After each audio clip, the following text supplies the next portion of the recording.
looking in Daniel chapter 9, um, referring to Alexander the Great and his lifetime. I'm going to show the astronomical alignments that are mentioned in the Bible in Daniel chapter 9 that are timed exactly to Alexander's life when he rose as king, and how the Venus and Pleiades alignment occurs literally right as he's being given the kingdom of his father to become the emperor that conquers the world.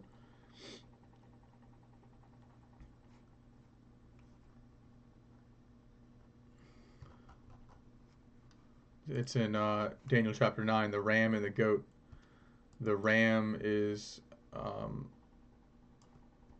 Darius, the goat is Alexander.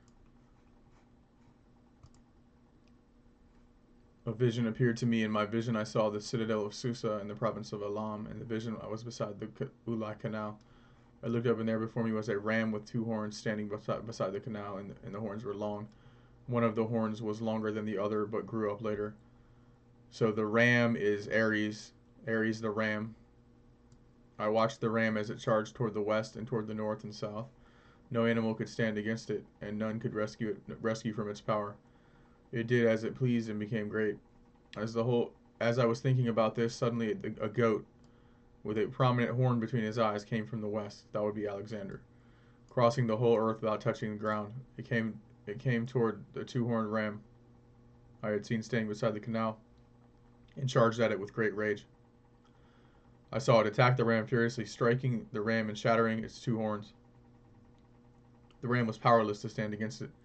The goat knocked it to the ground and trampled on it, and none could rescue the ram from its power. The goat became very great, but at the height of its power a large horn was broken off, and in its place four prominent horns grew up toward the four winds of heaven. So that would be the death of Alexander the Great later in his life after he conquered the Persian Empire.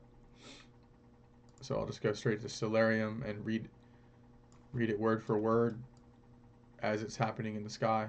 And I'll zoom in here on, there's Aries, Aries the ram, um, rising up out of the sky. I can go to the even to the same place. I'm in Iran. This is where he's at, the Ulai Canal. So in this general area in Iran, the sky is going to be the same. So I can go anywhere in Iran. So this is the night sky of Iran in 339. So Daniel's seeing this in his vision in 500 BC, we'll say, or somewhere around there.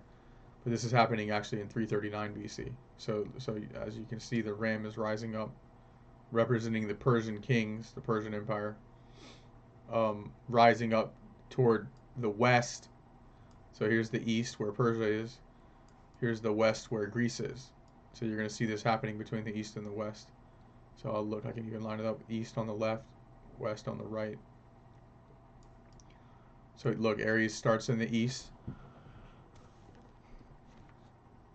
There before me was a ram with two horns. So that would be, there's Aries the ram. Now we'll watch Aries start going up toward the north and toward the west. So this is the Persian Empire invading the west, invading and attacking in Greece, which led to the later rising up of Alexander. So Aries is rising up now, as you can see it. Here's Aries right here. I'll mark it, and you can just see it. You can see it rising up out of the east, up over the sky, charging up over the sky.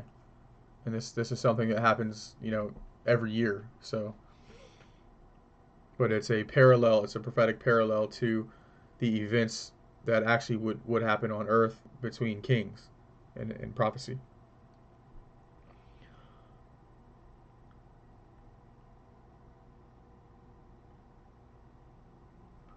I watched the horn as he charged.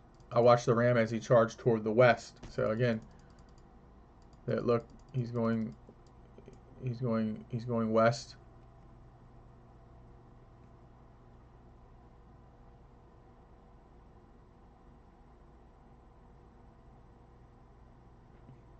the north and the south.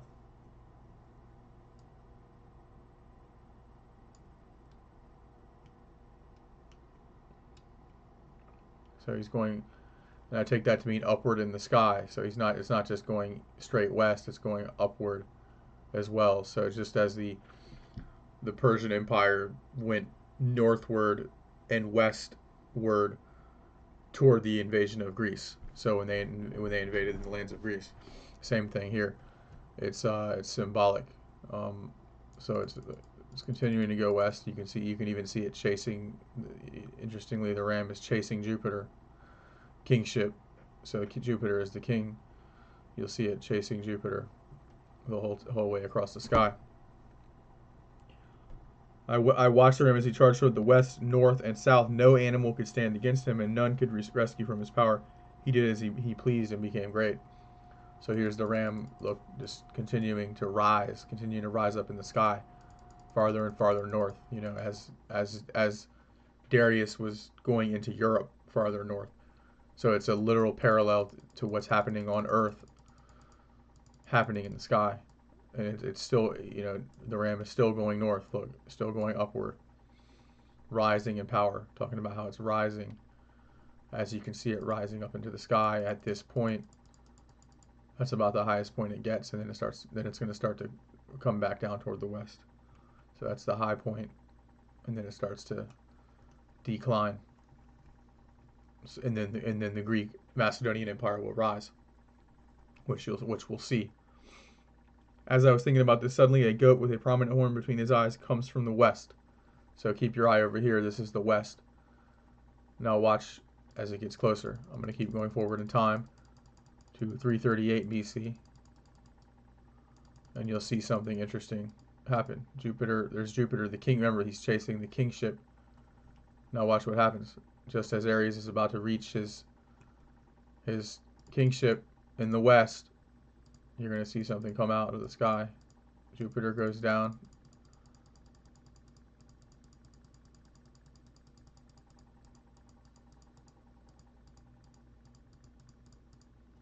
And there's Venus rising up. So the kingship falls, and there's Alexander the Great, the shaggy goat, rising up.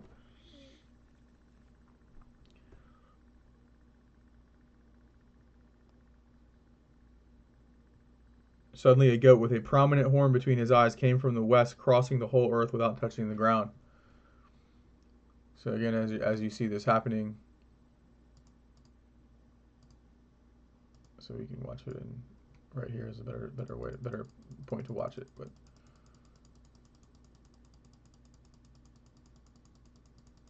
so again, Aries is approaching the west. Here's the west. So look, Aries is coming down toward the west, and all of a sudden,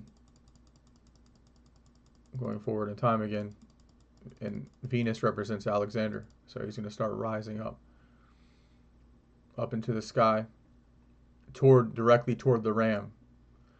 Alexander gets kingship in 338. That's when he was 16 years old. So Alexander literally, as Venus and Jupiter cross paths, Jupiter represents kingship. Alexander becomes king at 16 years old when he goes on his first military campaign with his father. So Alexander then supersedes his father. So he gains the kingship on his military campaign. He, rides Bucephalus, the famous horse, and then Alexander goes higher than his father. You're going to see the Jupiter. He takes the kingship. In other words, takes the crown as the shaggy goat. I saw him attack the ram furiously, striking the ram and shattering his two horns. So here you're going to see Venus go straight toward Aries, and then break through the horns of Aries. And then Aries is going to fall upside down. So Aries is ramming forward right now toward Venus. Now watch it break.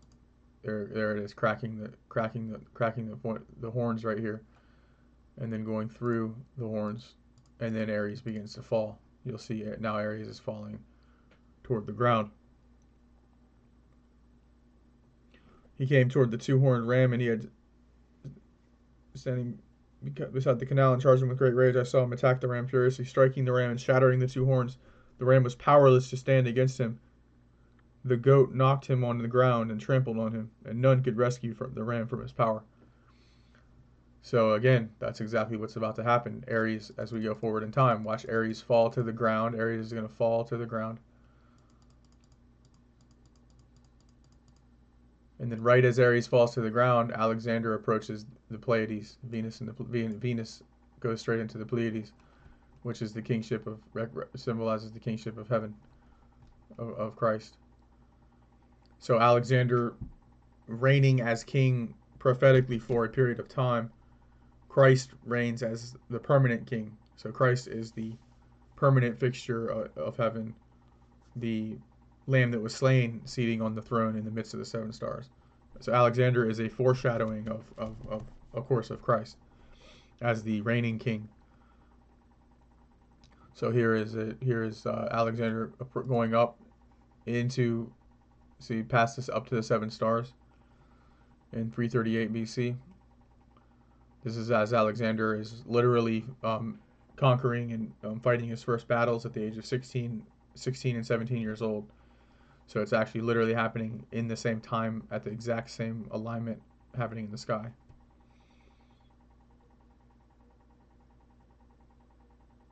The goat became very great, but at the height of his power, his large horn was broken off. So the goat's power is going to break, it's going to fall and is going to break off. So let's see. See, he starts going really high. And then what? So as we keep watching, see, he goes past the seven stars, he goes really high, and then Venus is going to fall. Venus is going to start to fall into the down into the ecliptic as we continue into April.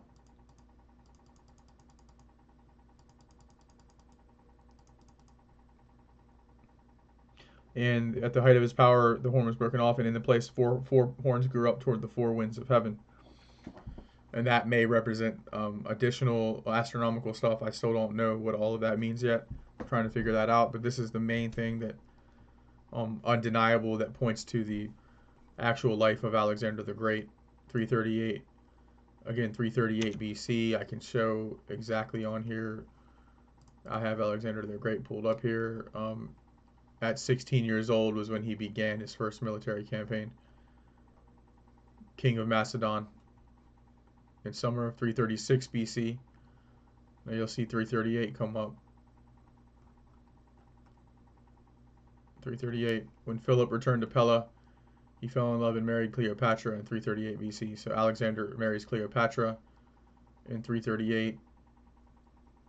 Philip and his army joined his son in 338, and they marched south toward Thermopylae, taking it after stubborn resistance from its Theban garrison. They went on to occupy the city of Elatea. So the